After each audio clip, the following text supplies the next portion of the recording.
शुक्रवार की रात और आर्यन खान को रहना होगा जेल में। दरअसल आर्यन खान की रिहाई की पूरी तैयारी हो गई थी, लेकिन release order Arthur road jail के बाहर रखी पेटी तक नहीं पहुंचा था, जबकि तय समय जो 5:30 बजे का दिया होता है उस वक्त तक वह रिलीज ऑर्डर कॉपी नहीं पहुंची थी। इसलिए जेल प्रशासन द्वारा साफ तौर पर कह दिया है कि आर्यन खान की रिहाई अब कल होगी, यानी कि शनिवार 11 बजे आर्यन खान की रिहाई हो सकती है। इस बीच आपको बता दें कि शाहरुख खान अपने तमाम लोगों के साथ जो है ऑर्थर रोड जेल पहुंचे थे। हालांकि जो रिलीज की प्रक्रिया होती है वो पूरी कर ली गई थी, लेकिन चूंकि विलंब हो गया था इसलिए उनकी रिहाई नहीं की गई। आपको बता दें कि जूही चावला जो शाहरुख खान की फ्रेंड है, उन्होंने जमानती दस्तखत किया है। उन्होंने गारंटी लिया है कि आर्यन खान अगर कहीं जाएंगे तो वो जिम्मेदार होंगी। फिलहाल आपको बता दें कि 1 लाख के मुचलके पर आर्यन खान की रिहाई मंजूर की गई। इस बीच माननीय कोर्ट ने कई तरह की पाबंदियां लगाई है, यानी कि आर्यन खान बिना कोर्ट के इजाजत के देश से बाहर नहीं जा सकते। वहीं आर्यन खान को दर शुक्रवार सुबह 11 बजे से 2 बजे के बीच में एनसीबी दफ्तर हाजिरी लगानी होगी। कैमरा पर्सन विनय सिंह के साथ मैं सोनी, एनबी न्यूज, मुंबई।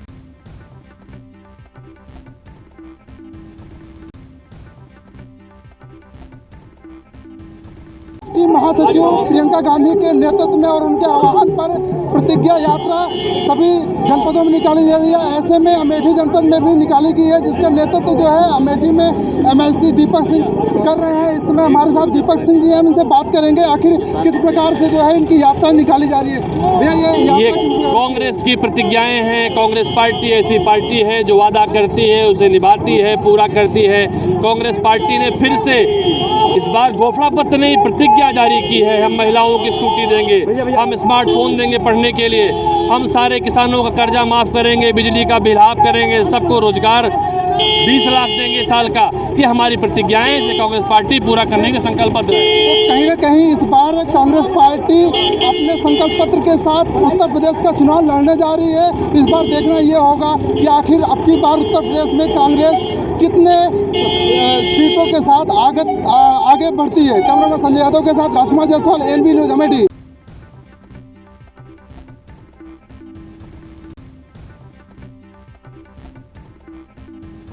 जी हाँ, दीपावली का त्यौहार नज़दीक आ गया है। ऐसे में ऋषिकेश का बाजार जो है वो पूरी तरीके से सज चुका है। वहीं एक और जो यहाँ के व्यापारी लोग हैं उनके चेहरे मायूस नज़र आ रहे हैं। बाजार के अंदर पूरी तरीके से सन्नाटा देखने को मिल रहा है। जी हाँ, 2 साल से चल रहे कोरोना काल के चलते इनका व्यापार जो है वो पूरी तरीके से ठप पड़ गया था, जिसके चलते इस सीज़न में इन व्यापारियों ने उम्मीद की थी कि किसी न किसी तरीके से इनके काम में तेज़ी देखने को मिलेगी, लेकिन किसी भी प्रकार की इस बार भी इन्हें तेज़ी देखने को नहीं मिल रही है। अब देखने वाली बात ये होगी कि कब इनके व्यापार में तेज़ी आती है। जी हाँ, मैं ऋषिकेश से एएनबी न्यूज़ के लिए सागर रस्तोगी।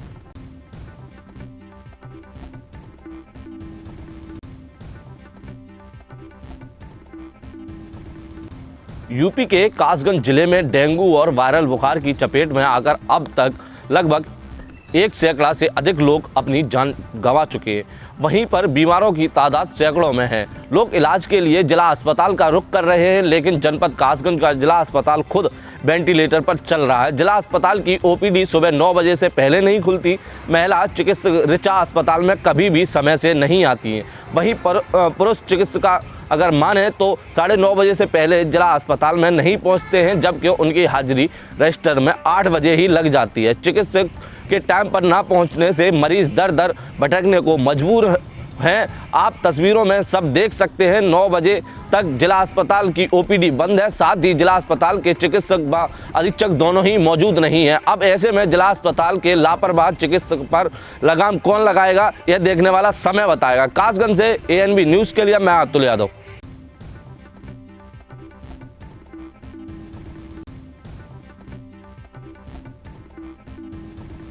स्कूलों की मनमानी फीस की असूलों से अभिभावक परेशान हैं। परेशानी का वजह कोरोना काल में सारे व्यवसाय और सभी तरह की परेशानियां लोगों पे बढ़ी हुई थी। इसके बाद स्कूल खुलना शुरू हुए तो इन स्कूल के मनमाने फीस से अभिभावक परेशान हैं। मामला श्री गांधी इंटर कॉलेज हाटा का है। यह जो है सरकारी विद्यालय है, जहाँ पे बच्चों को मुफ्त में शिक्षा देने की बात की जाती है, और लेकिन यहाँ जो प्रिंसिपल है इनके द्वारा मनमाने तरीके से फीस की वसूली की जा रही है। ये बच्चे और अभिभावक काफी परेशान हैं। इन बच्चों का आरोप है कि यहाँ जो है मानक जो सरकार का है उस तय मानक के विपरीत फीस की वसूली कर प्रताड़ित किया जा रहा है। वहीं इस संबंध में जब जिम्मेदार प्रिंसिपल से पूछा गया तो उन्होंने विद्यालय के रखरखाव का हवाला देते हुए अपना पल्ला झाड़ लिया। तो कैसे सरकार का सर्व शिक्षा अभियान सफल होगा, देखने वाली बात होगी। कैमरामैन ईश्वर चंद के साथ गोविंद पटेल, एएनबी न्यूज, कुशीनगर।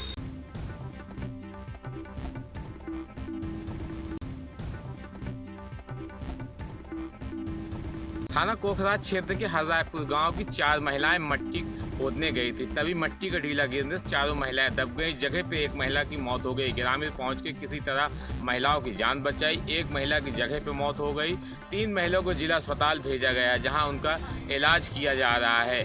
दिवाली आते हुए घर में साफ सफाई कर रही, लीपने की पुताई करने के लिए मिट्टी ले खोदने गई थी। तभी मट्टी खोद रही थी, तभी मिट्टी का बड़ा ढीला गिरने से चारों महिला दब गई थी। एक महिला की जगह पे मौत हो गई। ग्रामीण किसी तरह महिलाओं को निकाला, जिसमें एक महिला की मौत हो गई।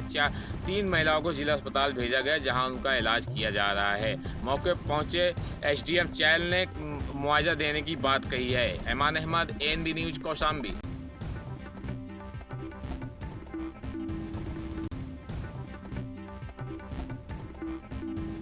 टेरर फंडिंग के मामले में देश के अन्य राज्यों और कश्मीर घाटी में लगातार एनआईए छापेमारी कर रही है। पिछले 3 दिनों से एनआईए घाटी के अधिकतर इलाकों में जमाते इस्लामी से जुड़े हुए संगठन से जुड़े जितने भी परिसर हैं, उनके कार्यालय हैं, वहां पर लगातार छापेमारी कर रही है, वहां से दस्तावेज इकट्ठे कर रही है।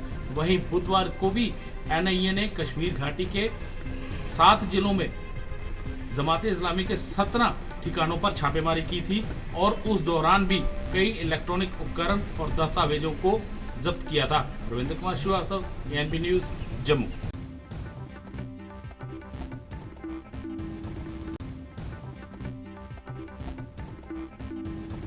जनपद जालौन के मुख्यालय औरई के रामनगर से एक मामला सामने निकल कर आया है, जहां पर रामनगर निवासी आदर्श प्रजापति नाम का एक युवक कई दिनों से लापता है और उनके परिजनों ने जनपद जालौन के मुख्यालय औरई की कोतवाली में एफआईआर दर्ज कराई थी, लेकिन औरई कोतवाली की तरफ से ऐसा कोई संज्ञान नहीं लिया गया जिससे उनका युवक बरामद हो सके। इसको लेकर आज उनके परिजन जनपद जालौन के मुख्यालय औरई के एसपी ऑफिस पहुंचे। वहीं उन्होंने एसपी से बरामदगी की एप्लीकेशन देकर उन्होंने न्याय की गुहार लगाई है। वहीं जब उनके परिजनों से बात की गई तो उन्होंने बताया कि 1 माह से ज़्यादा होने वाला है और हमारे बच्चे की कोई भी अभी तक जानकारी नहीं हुई है। वहीं आज हम एसपी के पास आए हैं और हमने बरामदगी को लेकर एक एप्लीकेशन सौंपा। वहीं उन्होंने आश्वासन दिया कि जल्द ही बच्चे की तलाश की जाएगी और आपको सुपुर्द किया जाएगा। ANB news, Mangrajpur, Jalaun.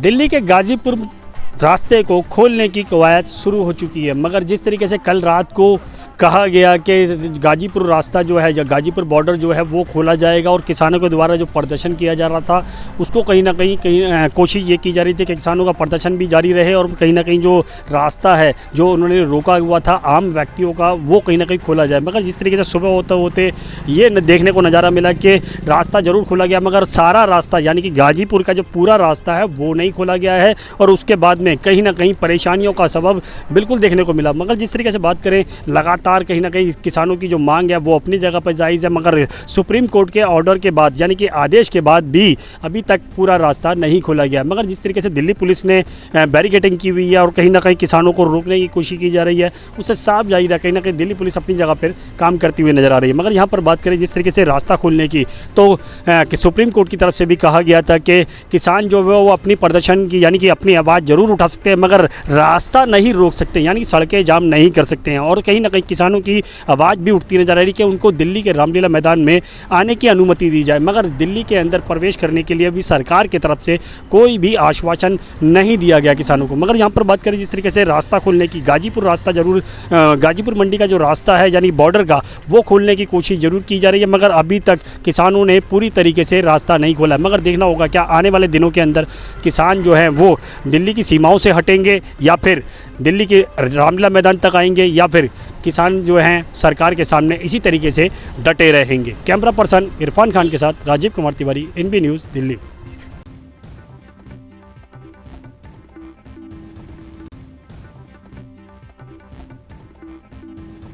बिजनौर में साकेत कॉलोनी में एक टीचर की दिन दहाड़े गोली मारकर हत्या कर दी गई, जिसमें पूरे बिजनौर में हड़कंप मच गया और पुलिस हरकत में आ गई, जिससे doctor Dharmveer Singh SP doctor Dharmveer Singh मौके पर पहुंचे और उन्होंने लाश को पोस्टमार्टम के लिए सील कर भेज दिया है। लेकिन बताया जाता है कि एक दिन पूर्व ही उस महिला ने अपने ससुराल पक्ष पर दहेज का मुकदमा कायम कराया था। बताया जा रहा है कि उन्हीं का ही हाथ है, इसीलिए पुलिस छानबीन में लगी हुई है। ANB न्यूज़ से गुड्डू भारती, बिजनौर।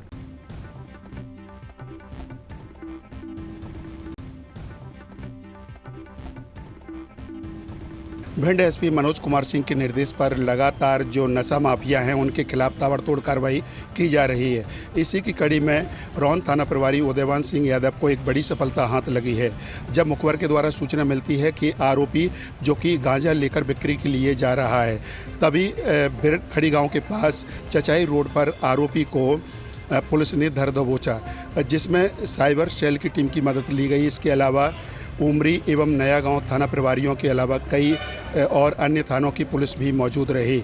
जब आरोपी को पकड़ा तो उसके पास मात्र 10 किलो गांजा मिला।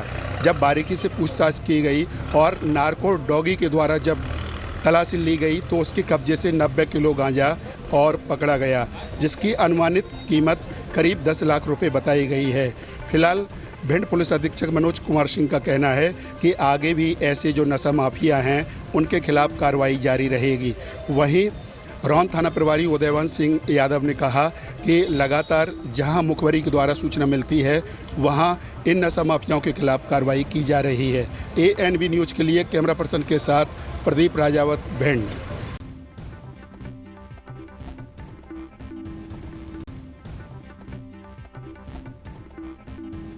डेंगू का कहर देखने को मिल रहा है। वहीं अब डेंगू पूरी तरह ग्रामीण क्षेत्रों में भी इसने अपने पैर पसारना शुरू कर दिया है, जिसको लेकर मथुरा के जिला अधिकारी नवनीत चहल के द्वारा अब स्वयं मोर्चा संभाल लिया गया है और वो ग्रामीण क्षेत्रों का दौरा कर रहे हैं, जिसको लेकर सभी स्वास्थ्य विभाग के अधिकारियों को निर्देश दिए जा चुके हैं कि वो ग्रामीण जितने भी स्वास्थ्य के सरकारी हॉस्पिटल हैं सभी में लोगों को बेहतर से बेहतर इलाज दिया जाए। और वहीं जिला अधिकारी के द्वारा सभी ग्रामीण क्षेत्रों का जायजा लिया जा रहा है, सभी लोगों से मुलाकात की जा रही है, सभी मरीजों से मुलाकात की जा रही है। जिस तरह पूरे जनपद में जो डेंगू का कहर देखने को मिल रहा है, जिसको लेकर स्वास्थ्य विभाग और प्रशासन अब पूरी ताकत लगा रहा है, उसके बाद भी मथुरा जनपद में डेंगू का कहर थमने का नाम नहीं ले रहा है, जिसको लेकर मथुरा के जिला अधिकारी नवनीत चहल के द्वारा स्वयं मोर्चा संभाल लिया गया है और सभी क्षेत्रों का उनके द्वारा निरीक्षण किया जा रहा है। मतलब वहीं लोगों से जानकारी ली जा रही है। वहीं जिले के सभी ब्लॉकों में निर्देश दिए जा चुके हैं कि वो अपने अपने क्षेत्रों में सफाई अभियान चलाया जाए, जिसको लेकर सभी अधिकारियों के द्वारा अपने अपने क्षेत्रों में भ्रमण करके और सफाई अभियान चलाया जा रहा है। लोगों को जागरूक किया जा रहा है कि वो अपने पास गंदगी न फैलाएं, जिससे डेंगू की बीमारी पैदा हो, जिससे जो उत्तर प्रदेश सरकार के द्वारा जो सभी अधिकारियों को निर्देश दिए गए हैं, जिसको लेकर मथुरा के जिला अधिकारियों के द्वारा स्वयं मौके पर जाकर उनका निरीक्षण किया जा रहा है। मथुरा से रिंकू शर्मा, ANB न्यूज़।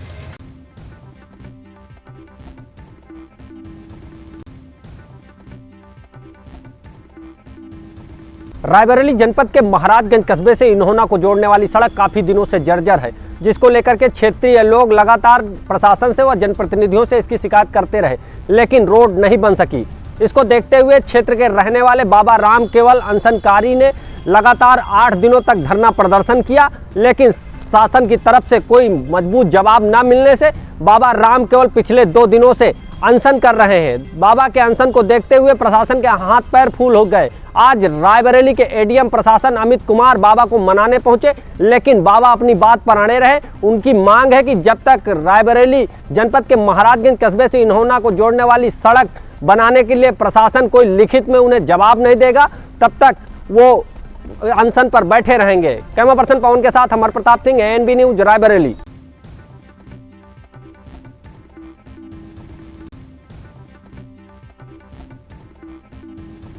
अगर आप ऑनलाइन पैसा निकालते हैं और आपका खाता आपके मोबाइल नंबर से लिंक नहीं है तो ज़रा सावधान हो जाइए, क्योंकि इन दिनों ऑनलाइन ठगों के द्वारा ठगी को अंजाम दिया जा रहा है और ऑनलाइन ठगों के द्वारा रोज़ नए नए तरीके अपनाकर ठगी को अंजाम दिया जा रहा है। कुछ ऐसा ही मध्य प्रदेश के रीवा जिले से सामने आया है, जहां रीवा जिले के गढ़ थाना अंतर्गत लालगांव चौकी के रजौही गांव से एक 70 वर्षीय वृद्धा एसपी कार्यालय पहुंची और उसने शिकायत पत्र देते हुए बताया कि उसके साथ 2 लाख रुपए से अधिक की ठगी हो गई है, जिसकी शिकायत वह गढ़ थाने में और लालगांव चौकी में की, लेकिन आज तक कोई भी सुनवाई नहीं हुई, जिस कारण से वह रीवा एसपी कार्यालय में आई है और न्याय की गुहार लगा रही है।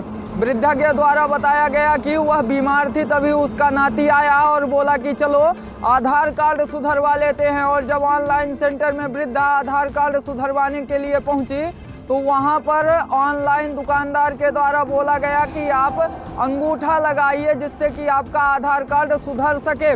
जब वृद्धा के द्वारा अंगूठा लगाया गया तब उसके खाते से 2 लाख रुपए से अधिक कट गए। उस समय पर तो वृद्धा को कोई जानकारी नहीं हुई। जब वृद्धा बैंक पहुंची और पासबुक में एंट्री करवाई तब उसे जानकारी हुई कि उसके खाते से 2 लाख रुपए से अधिक कट गए हैं, जिसकी शिकायत वह पहले लालगांव चौकी में की, इसके बाद गढ़ थाने में की, लेकिन यहां पर वृद्धा को किसी भी तरह से कोई न्याय नहीं मिला, जिस कारण से वृद्धा रीवा एसपी कार्यालय पहुंचे रहेंगे। ANB न्यूज के साथ संवाददाता विजय।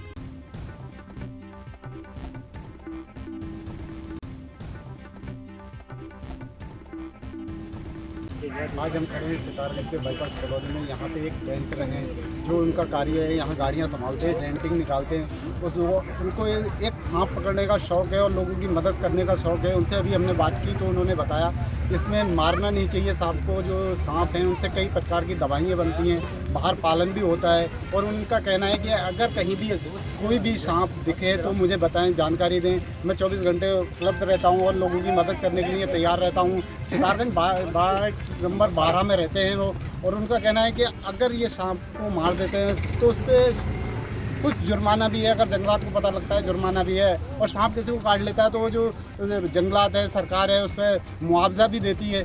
4 लाख का मुआवजा देती है, लगभग 4 लाख का मुआवजा देती है। इनका कहना है कि 4 लाख का मुआवजा देती है सरकार। और मैं पकड़ता हूँ, मुझे 2-3 बार काटा, लेकिन मैं उस कुदरत की देन है कि मेरा शौक़ है और इसका मंत्र मुझे आता है, इसलिए मैं ये काम करता हूँ, लोगों की मदद करता हूँ। सितारगंज से ANB न्यूज़ के लिए अनीस रजा।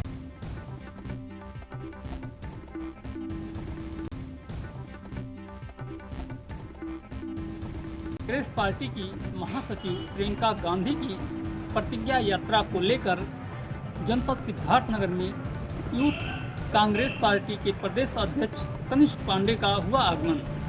उन्होंने यहां जनपद मुख्यालय पर कार्यकर्ताओं के साथ बैठक किया और बैठक में प्रियंका गांधी की रैली को सफल बनाने का कार्यकर्ताओं का निर्देश दिया।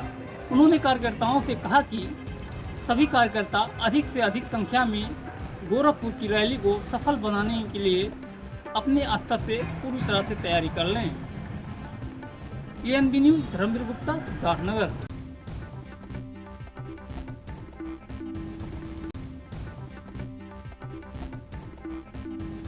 सीतापुर जनपद के एक खेत में 9 दिनों से गायब युवक का 100 मिलने से हड़कंप मच गया है। जी हां, आपको बता दें ये पूरा मामला सीतापुर जनपद के थाना मानपुर क्षेत्र के गांव के बजेहरा का है, जहां पर 9 दिन पूर्व में एक युवक अपने ही गांव के आजाद नाम के व्यक्ति द्वारा बुलाने पर मजदूरी करने गया था, जिसके बाद वो घर नहीं पहुंचा।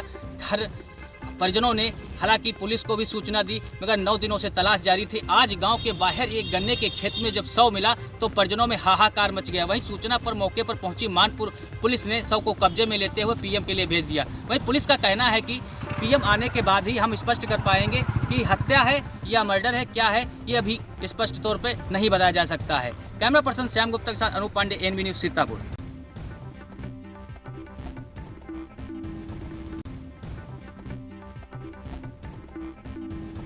देवरिया में सभी सरकारी योजना को जमीनी स्तर पर पूरा करने के लिए जिलाधिकारी आशुतोष निरंजन लगातार प्रयास कर रहे हैं। आज विकास भवन के गांधी सभागार में समीक्षा बैठक के दौरान जिलाधिकारी आशुतोष निरंजन ने सभी विभागों के अधिकारियों को कड़ी चेतावनी देते हुए कहा है कि सभी योजनाओं को सही ढंग से जमीनी स्तर पर पूरा कराया जाए। सरकार की योजना को जनता तक पहुँचाने के लिए सभी अधिकारी दिल लगाकर ईमानदारी से कार्य करें, जिससे सरकार की योजना जनता तक पहुंच सके। हम बता दें कि विकास भवन में आज गांधी सभागार में जिलाधिकारी आशुतोष निरंजन ने सभी अधिकारियों से सबकी विभागों की कार्यों की पूरी जानकारी लेकर सभी कार्यों को सही ढंग से करने का सीधा निर्देश दिया और चेतावनी भी दिया है कि जिस विभाग में गलत कार्य पाए जाएंगे या लापरवाही पाई जाएगी उसके विरुद्ध कार्रवाई भी होगी। उन्होंने जिले में सभी कमजोर व गरीब व जो लाभान्वित होने वाले लोग हैं उनको सही योजना देने के लिए अनेकों बार सभी विभाग के अधिकारियों को चेतावनी देते हुए बार बार चेताया है कि ऐसी दोबारा किसी तरह की कोई गड़बड़ी न मिले, जिससे कि जनता को बार बार अपने ही कार्य के लिए दौड़ना पड़े।